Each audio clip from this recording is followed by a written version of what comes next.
नमस्कार, जय Hind. SRJ classes में आप सभी का बहुत बहुत स्वागत है। सबसे पहले तो मैं माफी चाहूंगा आप सबसे, क्योंकि काफी दिनों से मेरी क्लासेस कंटिन्यू नहीं हो पा रही थी, बट अब से आपको कंटिन्यूअसली क्लास प्रोवाइड होंगी, है ना। अभी मैं नहीं ले पा रहा था तो आपकी क्लासेस सुचिता मैम बहुत अच्छे से ले रही थी।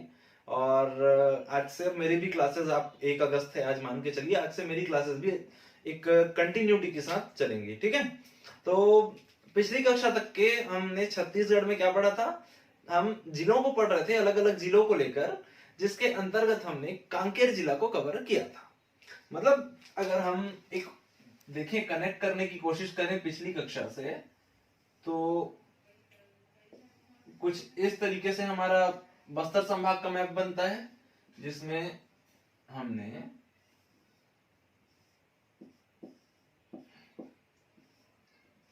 कुछ इस तरीके से पढ़ना था हमको, है ना, 7 जिलों के बारे में, जिसमें से हमने बीजापुर पढ़ लिया था, सुकमा पढ़ लिया था, और फिर बस्तर पढ़ लिया था, दंतेवाड़ा पढ़ लिया था। इधर हमने कांकेर कंप्लीट कर लिया था। मतलब ये 2 जिले हमारे अभी बचे हुए हैं। कौन कौन से?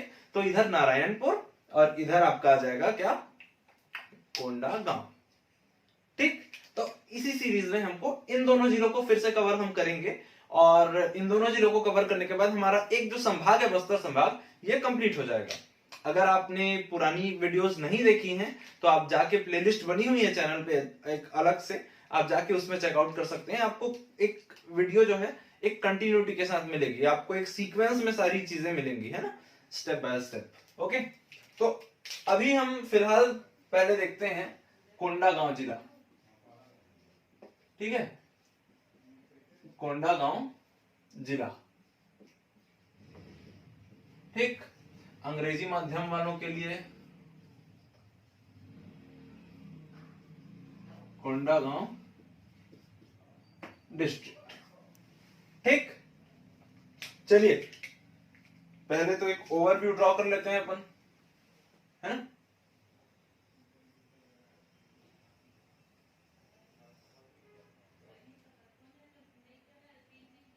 ये कुछ इस तरीके से, ये इस तरीके से हमारा एक ओवरव्यू बनता है इसका, है ना। चलिए, तो अब इसमें बात करेंगे हम नेशनल हाईवे की।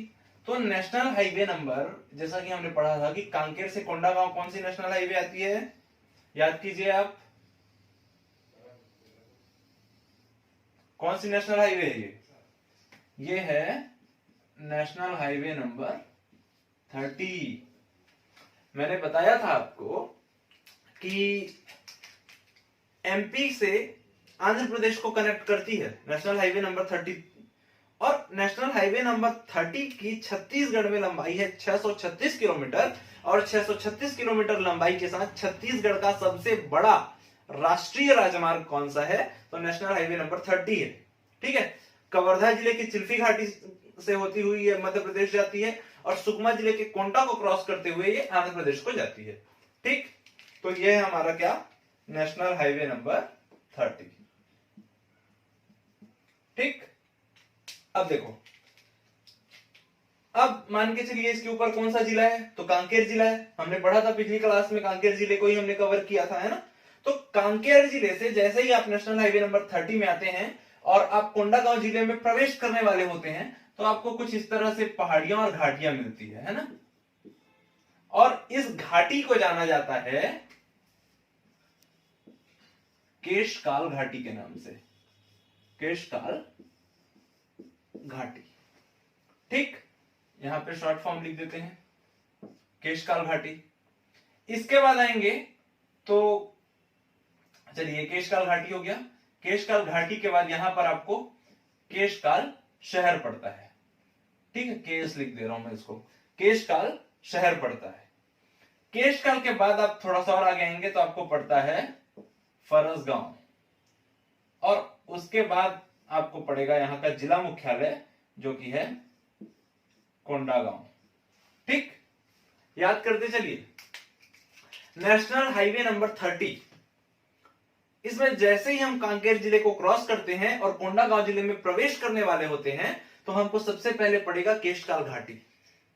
केशकाल घाटी के बाद केशकाल शहर, उसके बाद पड़ेगा फरसगांव और उसके बाद पड़ेगा कोंडागांव। ठीक, यही इधर ऊपर में इस वाले एरिया में अगर हम देखेंगे तो यहां पे हमको क्या पड़ेगा, बड़े राजपुर, और इधर के एरिया में हमको पड़ेगा माकड़ी। ठीक, याद करते चलिए। रोड में 4 जगह, केशकाल घाटी, केशकाल शहर, फरसगांव, कोंडागांव। उसके बाद साइड में 2 जगह, बड़े राजपुर और माकड़ी, बड़े राजपुर और माकड़ी। ठीक, अब देखिए ये जो कोंडागांव है ना, यहां से एक रोड निकलती है, नेशनल हाईवे नंबर 130D, कुछ इस तरह से आप देखिए, और ये नारायणपुर जिले को कनेक्ट करती है। देखिए यहां पे देखिए आप, कोंडागांव से एक सड़क निकलती है, ये भी नेशनल हाईवे है, और ये नारायणपुर जिले को कोंडागांव से कनेक्ट करती है। भाई आज के डेट में जो सारे जिले हैं हमारे छत्तीसगढ़ के, वो नेशनल हाईवे से कनेक्टेड हैं। तो कोंडागांव जिले को नारायणपुर जिले से कनेक्ट करने के लिए एक अलग से हाईवे है। इस हाईवे का नाम है नेशनल हाईवे 130D। ठीक, नेशनल हाईवे नंबर 130D। ठीक है, इतनी बातें क्लियर हुई। अब इस नेशनल हाईवे में आपको 2 जगह याद रखनी है। देखिए बहुत अच्छे से कर रहे हैं हम, और आप भी उतने इंटरेस्ट से करे हैं ना, तब जाके चीजें होंगी। तो यहां पर 2 जगह कौन कौन सी, देखो यहां पे आपको पड़ेगा गढ़धनोरा और भोंगापाल, गढ़धनोरा और भोंगापाल, ये 2 जगह।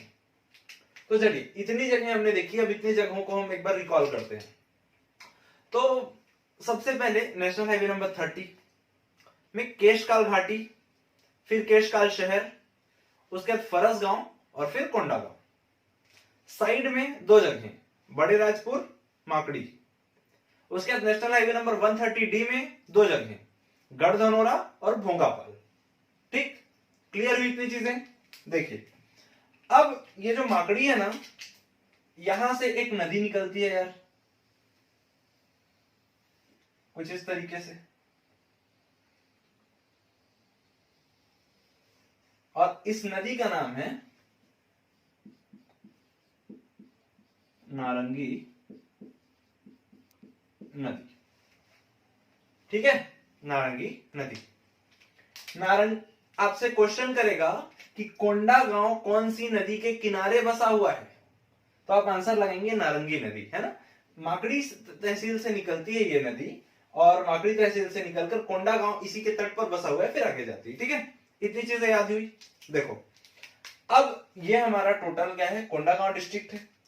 अब इसके बॉर्डर्स की अगर हम बात करें, देखिए थोड़ा सा इस कॉर्नर में आपको क्या पड़ेगा, यहाँ पे थोड़ा सा डायग्राम को ध्यान से देखिएगा, है ना आप, ये यहां पे आपको पड़ेगा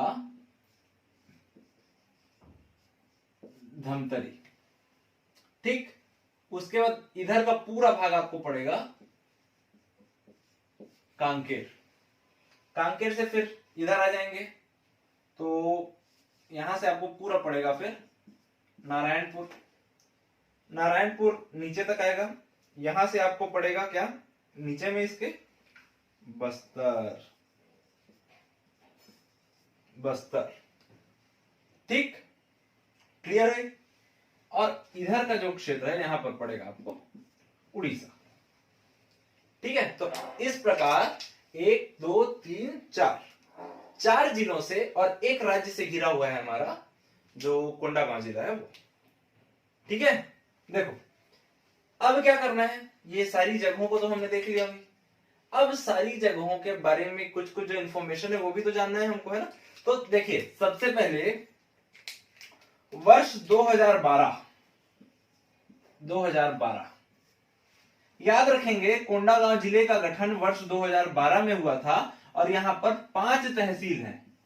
5 तहसील कौन कौन से हैं, ये तो आपको स्पष्ट दिख रहा होगा मैप में। अब देखिए तो कौन कौन से हैं तहसील, केशकाल, फरसगांव, कोंडागांव, 3 हुए, केशकाल, फरसगांव, कोंडागांव। उसके बाद बड़े राजपुर और माकड़ी, ये 5 तहसील हैं। ठीक, इसके अलावा दो विधानसभा क्षेत्र हैं, दो विधानसभा क्षेत्र हैं। कौन कौन से? तो एक है केशकाल और एक है कोंडागांव। और याद रखेंगे केशकाल और कोंडागांव ये दोनों एसटी सीट है ना, शेड्यूल्ड ट्राइब के लिए रिजर्व है ये सीट जो है वो। ठीक, इतनी चीजें क्लियर हुई। देखो अब आप पहुंचो पहले केशकाल घाटी में। तो केशकाल घाटी को बस्तर का प्रवेश द्वार कहा जाता है। पहले क्या है, बस्तर जिला तो अभी छोटा हुआ है ना 2012 में, इसके पहले तक तो काफी बड़ा हुआ करता था हमारा जो बस्तर जिला है। तो बस्तर जिले में एक्चुअल प्रवेश करने का जो काम था वो यहीं से होता था, मतलब यहीं से हम बस्तर जिले में प्रवेश करते थे केशकाल घाटी के माध्यम से। इसलिए बस्तर का प्रवेश द्वार आपसे कभी भी पूछेगा तो आप लगाएंगे केशकाल घाटी। ठीक, अब देखिए केशकाल घाटी में 12 मोड़ है टोटल, याद रखेंगे 12 टर्निंग है केशकाल घाटी में। ठीक, इसके अलावा केशकाल घाटी में तेलिन माता का मंदिर है, बहुत फेमस है, शायद बहुत लोगों ने सुना भी होगा आप लोगों ने। केशकाल घाटी में ही तेलिन माता का मंदिर है, इसीलिए तेलिन घाटी के नाम से भी इसको जानते हैं, केशकाल घाटी को। और अगर आपसे पूछा जाए कि सर्वोत्तम किस्म के साल के वृक्ष कहां पाए जाते हैं या सर्वोत्तम किस्म के साल वन कहां पाए जाते हैं, तो आप अगेन यही आंसर लगा के आएंगे केशकाल घाटी। ठीक, तो हमने क्या क्या देखा, बस्तर का प्रवेश द्वार, तेलिन माता का मंदिर इसीलिए तेलिन घाटी भी कहते हैं, 12 मोड़ हैं इसमें, और इसके अलावा साल के वृक्ष सर्वोत्तम किस्म के कहां पाए जाते हैं, तो वो भी आएगा आपका केशकाल घाटी। ठीक, फिर आते हैं केशकाल। तो केशकाल जो शहर है वो एक तहसील है, आप इस तरीके से याद रखें। फिर आते हैं फरसगांव। तो फरसगांव का जो मड़ई है वो काफी फेमस है, वैसे विश्व स्तर पर तो नारायणपुर का मड़ई फेमस है, लेकिन हाँ छत्तीसगढ़ स्तर पर फरसगांव का मड़ई भी बहुत फेमस है। और सबसे ज्यादा फेमस है यहाँ की मुर्गा लड़ाई, मुर्गा लड़ाई बहुत फेमस है फरसगांव का। ठीक है, याद रखेंगे। अब आते हैं कोंडागांव। तो कोंडागांव जो है ये सबसे पहले तो जिला मुख्यालय है। जिला मुख्यालय होने के साथ साथ ये जो है इसे शिल्प ग्राम की संज्ञा दी गई है, याद रखेंगे शिल्प ग्राम, शिल्प ग्राम। ठीक है, देखो शिल्पग्राम की संज्ञा क्यों दी गई है, क्योंकि घड़वा कला के लिए सबसे प्रमुख केंद्र कोंडागांव है हमारा। और इसके साथ साथ एक काफी प्रसिद्ध व्यक्ति है घड़वा कला के, जिनका नाम था जयदेव बघेल। तो इनकी जन्म स्थली है कोंडागांव, और इसी वजह से कोंडागांव को शिल्पग्राम भी कहते हैं। और घड़वा कला के लिए जो हमारा कोंडागांव है ये बहुत ज्यादा फेमस है। अगेन कोंडागांव कौन सी नदी के किनारे बसा हुआ है, तो कोंडागांव नारंगी नदी के किनारे बसा हुआ है। ठीक, इतनी चीजें क्लियर हुई। एक बार रिकॉल कीजिए सारी चीजों को आप। देखिए माकड़ी, माकड़ी में याद रखेंगे माकड़ी एक तहसील है और माकड़ी से नारंगी नदी निकलती है। ठीक, बड़े राजपुर, बड़े राजपुर भी एक तहसील है, इतना आप याद रखिए। इसके अलावा जो गढ़धनोरा है, गढ़धनोरा यहां से लौह पाषाण काल, पाषाण काल, लौह पाषाण काल के अवशेष हमको प्राप्त हुए हैं गढ़धनोरा से। इसके साथ साथ यहां से ईंटों के टीले प्राप्त हुए हैं हमको, ईंटों के टीले प्राप्त हुए हैं। इसके साथ साथ जो नरसिंह, भगवान नरसिंह जो है उनकी मंदिर का साक्ष्य भी हमको कहां से प्राप्त हुआ है, लौह पाषाण कालीन, तो गढ़धनोरा से। अर्थात गढ़धनोरा क्या है, एक पुरातात्विक स्थल है, आर्कियोलॉजिकल साइट है। ठीक है, इसके बाद आते हैं भोंगापाल। तो भोंगापाल पे याद रखेंगे ये बौद्ध धर्म से संबंधित स्थल है, भोंगापाल में बौद्ध विहार है और बौद्ध धर्म से संबंधित स्थल है भोंगापाल। ठीक, क्लियर हुई। अब यही देखिए ये कोंडागांव के नीचे ना एक और जगह है, यहां पर नाम है अड़ेंगा, अड़ेंगा। ये अड़ेंगा से नलवंशी शासक थे, हम पढ़ेंगे आगे किस तरह से, मतलब जब छत्तीसगढ़ की हिस्ट्री पढ़ेंगे ना तो पढ़ेंगे कि बस्तर में 3 वंशों का राज्य होता है, नलवंश, छिंदकनाग वंश और काकतीय राजवंश। तो इन तीनों वंशों के शासन को हम जब इतिहास पढ़ेंगे उस समय पढ़ेंगे। आप इतना याद रखिए कि नल वंश के एक राजा थे वराहराज, उनकी मुद्रा कहां से प्राप्त हुई है, तो उनकी मुद्रा प्राप्त हुई है अड़िंगा नामक स्थान से, जो कि कोंडागांव जिले में स्थित है। ठीक, इसके अलावा इधर वाले क्षेत्र में एक माझिमगढ़ करके जगह है, यहाँ पर माता का मंदिर है, वो काफी फेमस है, ये याद रख सकते हैं आप। और कुछ बचा क्या इसमें कोंडागांव में? चलिए, एक इंट्रोडक्शन के तौर पे इतना तो मोर देन सफिशिएंट है। इसके बाद जब हम टॉपिक वाइज कवर करेंगे तो और भी चीजें आएंगी, बहुत सारी चीजें आएंगी, एक जिले के अंदर हद से ज्यादा बहुत सारी चीजें आने वाली हैं, तो उन चीजों को याद रखने के लिए एक ओवरव्यू आपके दिमाग में बनाना जरूरी है। तो अभी मैं फिलहाल वही काम कर रहा हूं, और आप भी इतना ही पढ़े हैं ना, एक्स्ट्रा अभी बुक वगैरह से आपको बहुत सारे डेटा मिल जाएंगे एक साथ, तो उन सारी चीजों को दिमाग में रखने का कोई मतलब नहीं निकलता। ठीक है, अभी आप इतनी चीजों को ही याद रखें, और अपन धीरे धीरे स्टेप बाय स्टेप कवर करेंगे ना। एक साथ बहुत सारा डेटा अगर आ जाएगा अपने पास, तो उसको याद रखना भी तो अपने आप में टफ है ना। तो इतनी चीजों को आप देखिए, और इस तरीके से हमारा जो कोंडागांव जिला है ये खत्म होता है। ठीक, चैनल पर अगर आप नए हैं तो चैनल को सब्सक्राइब करें और शेयर करें यार दोस्तों के साथ। वैसे भी यहाँ पर चीजें बहुत अच्छे से पढ़ाई जा रही हैं, तो आप जिनको भी शेयर करेंगे डेफिनेटली उनको फायदा ही होना है। तो अगर आप किसी के वेल विशर हैं तो बिल्कुल शेयर कर सकते हैं। Okay, thank you so much.